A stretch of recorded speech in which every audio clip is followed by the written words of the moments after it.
वैष्णो देवी के लिए बस यहीं से मिलेगी। आप लोग यहीं पे रुकिए, मैं अभी आती हूँ आप लोगों के लिए पानी लेकर। अच्छा, तो आज फिर एक परिवार अपने बूढ़े माँ बाप को बाहर निकाल रहे हैं। अरे बेटा कहाँ जा रही है हमें छोड़कर? हम यहाँ किसी को नहीं जानते, अगर हम खो गए तो? अरे पापा जी ऐसे कैसे खो जाओगे, मैं बस अभी 2 मिनट में आ रही हूँ। बेटा जल्दी आ जाना तुम। ठीक है।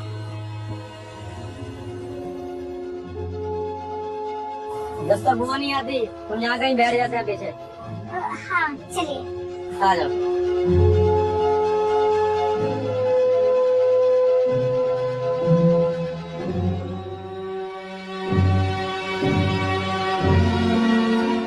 हेलो, वाह यार मनीषा, तूने क्या जबरदस्त आइडिया दिया। मेरे सास ससुर से तो मेरा पीछा ही छूट गया। अच्छा चल ठीक है, मैं तुझसे बाद में बात करती हूँ।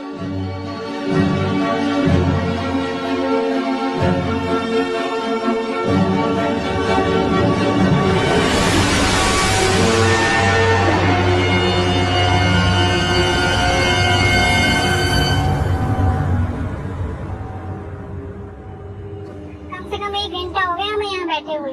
इतना टाइम थोड़ी ना लगता है पानी लाने के लिए। आती ही होगी। जूस देंगे आप दोनों? नहीं बेटा, हमारे पास तो पैसे ही नहीं है। कोई बात नहीं, मैं ऐसे पिला देता हूँ। पीना है आपको? बताओ कौन सा पियोगे? नहीं, वो हमारी बहू आने वाली है, पानी लेने गई है ना। और हम यहाँ इसलिए बैठे हैं क्योंकि हमारी बस आ रही है वैष्णो देवी वाली। आंटी जी, यहाँ से कोई बस नहीं जाती वैष्णो देवी के लिए। अभी तक आपको समझ में नहीं आएगा क्या चल रहा है? बेटा क्यों झूठ बोल रहे हो? अरे हमारी बहू ने बताया यहीं से बस जाती है वैष्णो माता के लिए। आपकी बहू ने हमें आपको वैष्णो देवी के लिए छोड़ने नहीं आई थी, हमेशा के लिए छोड़ने आई है। अरे ये क्या बकवास कर रहे हो? मेरी बहू बहुत अच्छी है, वो ऐसा क्यों करेगी? देखिए अंकल, आप लोग यहाँ पे आके बैठे होंगे, ध्यान नहीं दिया। वो सामने ही वृद्धाश्रम है। लोग किसी न किसी बहाने से अपने माँ बाप को यहाँ छोड़ के चले जाते हैं।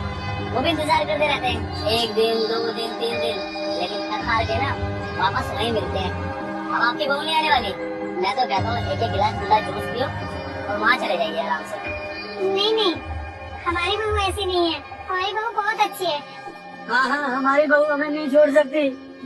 शुरू में हमारी बात कोई नहीं मानता। कोई नहीं, चलो इंतजार, जब भूख भूख लगे तो बता देना। क्या कलयुग आ गया, यहाँ पे माँ बाप को पूजना चाहिए। हाँ, हर कोई अपने माँ बाप को घर से बाहर निकालने में लगा हुआ है।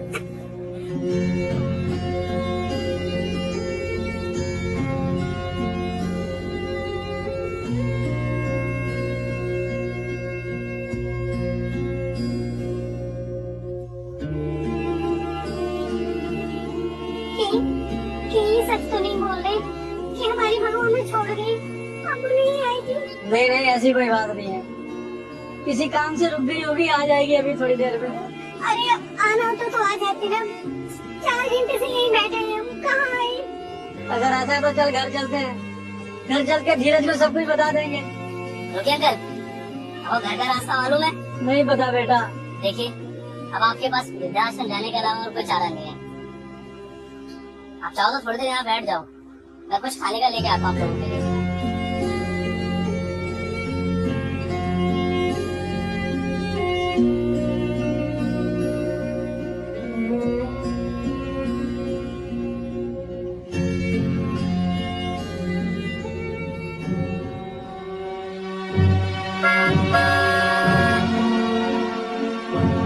अरे धीरज बेटा। अरे पापा, आप यहाँ पे? कौन ने हमें घर से बाहर निकाल दिया बेटा? आप चलिए गाड़ी में।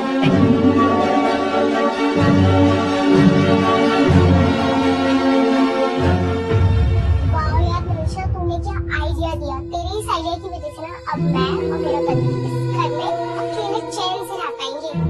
अरे हाँ यार, सास ससुर को घर से बाहर निकालो और अपना आराम से रहो। सारा, आ गए आप? हाँ वो मम्मी पापा का है, उनको मैंने फोन भी किया था, फोन नहीं उठाया उन्होंने। मम्मी पापा तो सुबह से वैष्णो देवी के लिए चले गए। अच्छा, वैष्णो देवी के लिए? वो भी बिना बताए? हाँ, उसको काफी टाइम से मन भी हो रहा था, मैंने भी नहीं रोका। यार मुझे नहीं पता था कि वैष्णो देवी जाने के लिए ऐसे सड़कों में भटकना पड़ता है। क्या मतलब? मतलब ये कि मुझे मालूम है कि तुमने झूठ बोला मम्मी पापा को और उनको कहीं दूर छोड़ के आ गई। Mummy papa.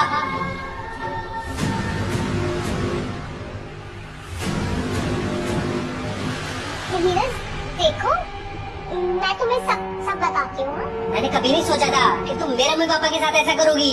वो तो मेरी किस्मत अच्छी थी कि मुझे रोड पे मिल गए, वरना इस उम्र में पता नहीं कहाँ जाते, 21 साल में रहते। वरना ये तो यही सोचते रहते ना कि मैं इनको अपने साथ नहीं रखना चाहता। सॉरी धीरज, गलती हो गई, माफ कर दो मुझे। तुमने ना जिंदगी की सबसे बड़ी गलती की है मेरे मम्मी पापा के साथ ऐसा करके। अरे वो मेरे मम्मी पापा है, तुमने एक बार भी सोचा कि मैं उनसे दूर हो जाऊंगा तो क्या मैं खुश रह पाऊंगा? और तुमने ये नहीं सोचा कि कल को मुझे पता चलेगा तो फिर क्या होगा? अरे हाँ, सही तो किया। ये कितना परेशान हो गई थी, आपको पता नहीं है कितना काम करना पड़ रहा था इन्हें। पहली बात तो ये ना हमारे घर का मैटर है, तुम्हें बीच में बोलने की इजाजत नहीं है। यहाँ से निकलो। ये क्या बदतमीजी है? यही डिजर्व करती हो तुम। और हमारे फैमिली मैटर में बोलने का तुम्हारा क्या हक है? और मुझे अच्छे से पता है इन सब चीजों के लिए तुमने भड़काया इसको। सारा, मुझे नहीं पता तुम्हारे पति इतने ज्यादा बदतमीज है। हाँ हूँ बदतमीज, और हमसे ना मतलब रखने की जरूरत नहीं है। निकल जाए यहाँ से। तुमने इस लड़की कहने पे ये सब किया। अरे खुद तो अपना परिवार तोड़ के बैठी है, अब तुम्हें भी यही सब सिखा रही है। लेकिन मैं इसके पति की तरह नहीं हूँ कि मैं सब कुछ बर्दाश्त कर लूंगा। अगर मेरे माँ बाप के खिलाफ कोई जाएगा ना तो इस घर में नहीं रहेगा। देख लो यहाँ से।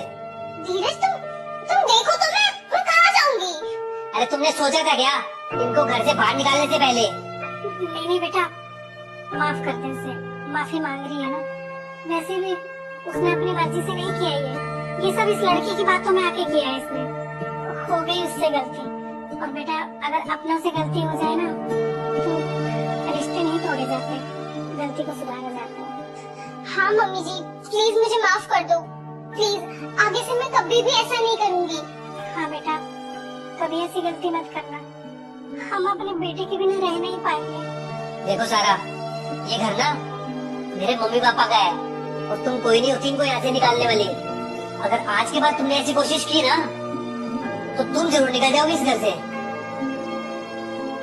सॉरी पापा, सॉरी मम्मी। कोई बात नहीं बाबू।